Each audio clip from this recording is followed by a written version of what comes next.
இப்போது புதிய அறிமுகம் ஆச்சி ஹோட்டல் சாம்பார் 50 கிராம் ரூபாய் 20 மட்டுமே. மார்க்சிஸ்ட் கம்யூனிஸ்ட் மாநில தலைவர் பாலகிருஷ்ணன் கூறிய கருத்துதான் அனைத்து கட்சிகளின் கருத்தாக இருப்பதாக அமமுக பொதுச் செயலாளர் டிடிவி தினகரன் தெரிவித்தார்.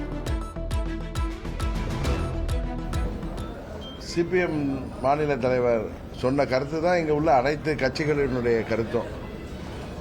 முரசொலியில் நீங்க வந்திருக்கிறதா சொல்ற கருத்து அது அவங்களுடைய அந்த இடியமின் ஸ்டைல், ஹிட்லர் ஸ்டைலில் இன்றைக்கு முதலமைச்சர் ஆட்சியை நடத்தி கொண்டிருக்கிறார் என்பதற்கு அது உதாரணமாக இருக்கு. இப்ப சட்டம் ஒழுங்கு இந்த தமிழ்நாட்டில் சந்திச்சிருப்பதை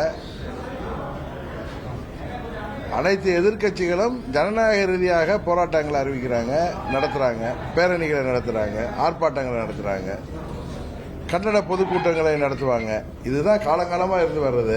இப்போது புதிய அறிமுகம் ஆச்சி ஹோட்டல் சாம்பார் 50 கிராம் ரூபாய் 20 மட்டுமே.